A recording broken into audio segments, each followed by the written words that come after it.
Hi everyone, this is Dan, and I'm going to be looking at some vintage baseball cards today.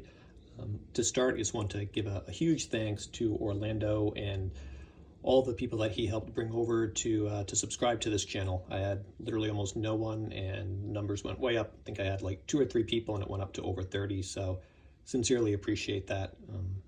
Don't know that many people that collect cards, so having the community on YouTube is great, and being able to share cards, consume content, and hopefully add a little bit means a lot. So again, thank you. Today is going to be looking at vintage baseball. So to start, here's Ernie Banks, 69. Love that smile. There's only a few PSAs to start, and most of them are SGCs. Here's a 61 Banks.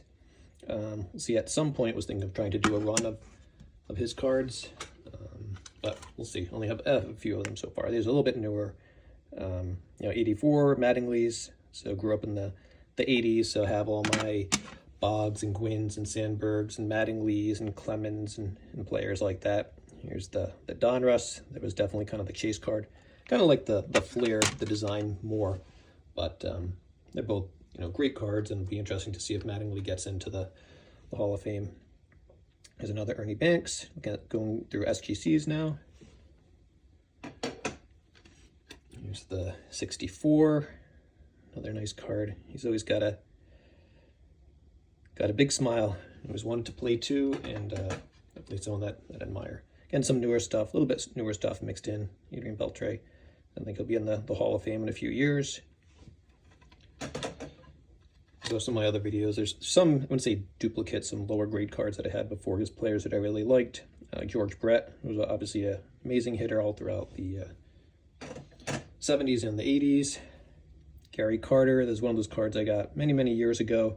Actually had it in a gem grading container. They pretty much gave everything, I think, at 8 if it's old and a 10 if it was new. This was years ago I bought it, but I cracked it and sent it to SGC, and actually was in pretty good shape. So it was closer than I had thought.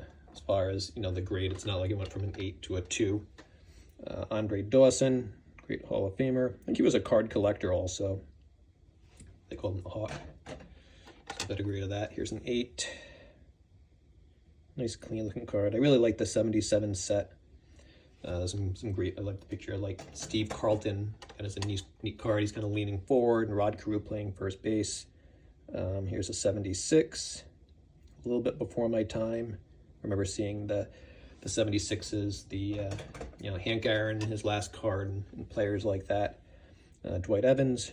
I grew up in Rhode Island, so a big Boston fan, and Evans. Everyone would try to imitate the way he batted, with the kind of leaning back pretty low, with the hands way back there.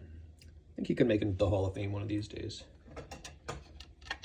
And then a couple of Carlton Fisks. Those are cards that I bought a long time back. Definitely one of my favorite players, and a great catcher for the Red Sox, and went over to the White Sox. At least he didn't go over to the Yankees like Clemens and Boggs did. Those were painful trades for me as a youngster. Ricky Henderson, rookie, so kind of lower grade. Sent in a lot to SGC, and a lot of the kind of the old cards that I had, and got 5s on a lot of them. This, I think, is a really clean card, and I remember buying a couple like Jim Cott and Minnie Minoso, players like that, before they went to the Hall of Fame, and Tommy John was one of the other ones that I bought. But I thought this is really clean looking for a 6. And there's certain years I think just look good. Obviously the back, I think, is what killed it. It was way off center, but I really like that front. I think it's such a nice clean card. And everyone knows about Tommy John surgery, but he was also a really good pitcher. So I got 2 of those, got a 6 and a 5. One of those that I mentioned before, Jim Cott, that little bit before he got into the Hall of Fame. Same kind of design as the Yaz rookie year, but a nice card. And some cards that looks really clean for a 5, but it is beneficial that I don't have the best eyesight, so sometimes I can't tell the difference. I mean, I'm not blind, but sometimes 5s look like 7s, and 8 and 9s look like 10s.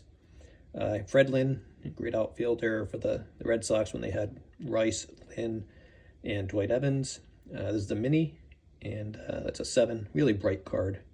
75s are kind of happy looking cards, I think.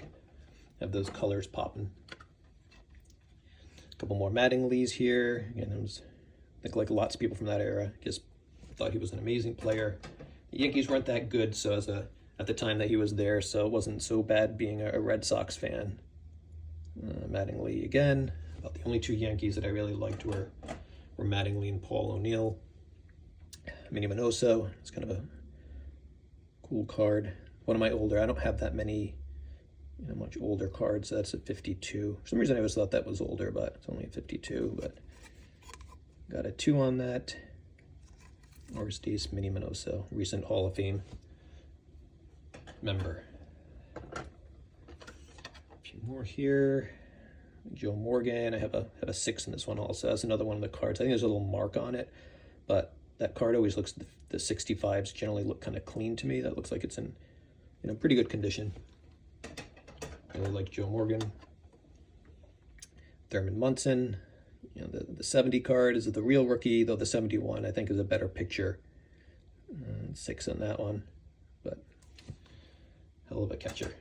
He would go to war with the Red Sox. Lots of fights between them. I was pretty young when he had passed away tragically, but read lots of stories about him. Dale Murphy, he has both the 78 and the 77 rookie. Here's the 77. See if he gets into the Hall of Fame this time. It's November, almost December 2022, so within a month or so. We'll see what happens. Jim Palmer is one of my brother's favorite players. I remember, this card, I think he had a Roger Maris rookie and this Roger Clemens card, which one day I'll have to get. It was a Pawtucket Red Sox was the AAA team for the Red Sox, and they had these green outline cards, and the Roger Clemens was one of them. Now the Red Sox, pretty Red Sox heavy in this one. Jim Royce, again, another one from that great 75 rookie class. Royce and Carter and Brett and Keith Hernandez was in there too. But the nice, it just looks super bright. It's like you can just feel like sunlight blasting on it almost. Also kind of nice centered too. And I'll take the 6.5 on that. Nice card.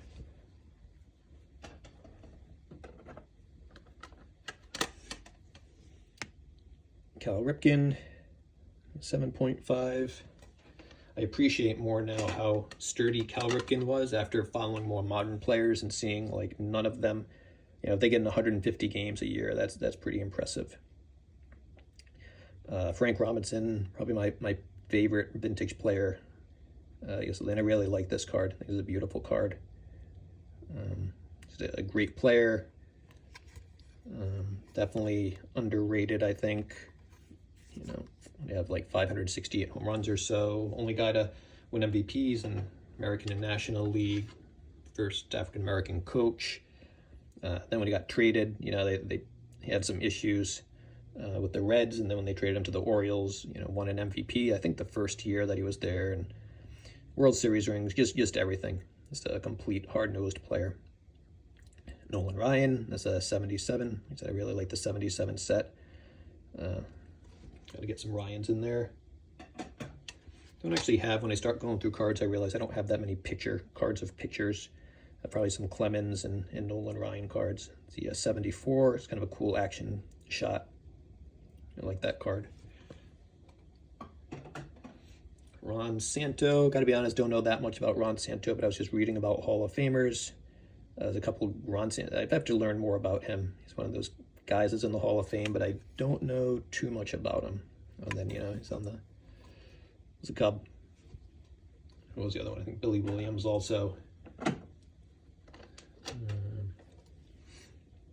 Ozzie Smith rookie.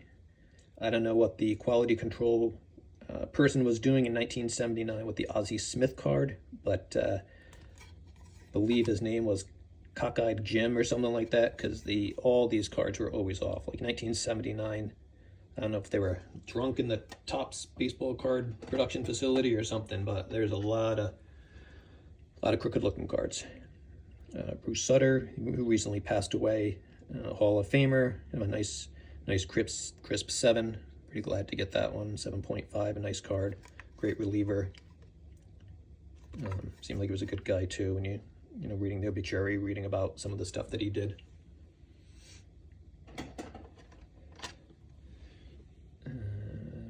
Ichiro, here's an 8. Kind of missed that whole, like Ichiro and in Pujols. Pujols I'm starting to collect a bit. Really like home run hitters, and kind of neat to see some of those players from an era that I kind of missed. Wasn't, you know, I was working and doing lots of other things, just life got in the way, so I missed kind of almost the whole like 2000s, and almost from 2000 to like a little bit of time I spent maybe in the 2004, 2005, but paid a little bit more attention to football. Dave Winfield, he might have been a three-sport athlete in college. I think didn't he kill a seagull or something like that accidentally, of course, not intentionally. Like he either threw a ball or hit a line drive that hit a bird or something like that. Not intentionally, but I think people got mad at him for that. Made his name on the Yankees, but another Hall of Famer. Down to the last card alphabetically, Robin Yount in a 5.5. This is the mini. Have a couple other nicer versions. I think I put in at another video kind of my favorite cards. Really like that card. There was another player that my brother liked, I remember. And you know, we see his career, 2 MVPs. I think they won at least played in 1 World Series. Just an awesome player that is kind of, I wouldn't say forgotten, but if you told any player right now you could get 2 MVPs, would you like to have the career of Robin Yount? They'd probably kill for it. One last card. It's not baseball, but it is cricket. I was reading about this guy, Don Bradman. Sort of interesting. He's actually considered statistically one of the most dominant, or if not the most dominant sport in any athlete ever. So he's like beyond the Babe Ruth or Michael Jordan or Tom Brady of cricket. I don't know much about cricket, was reading a little bit about it, and I'm not sure how they compared apples to oranges, essentially comparing different sports together, but this guy was good. So I ended up buying a few of his cards, bought some like old cricket card sets for like 20 bucks. So it was kind of neat to just have some of these cards. Don't know if they'll ever be worth anything, but if cricket ever becomes big, it's kind of nice to know that I have a couple of cards of the old Mickey Mantle, Babe Ruth, Hank Aaron, Barry Bonds, however you want to put it, of cricket. So that's it.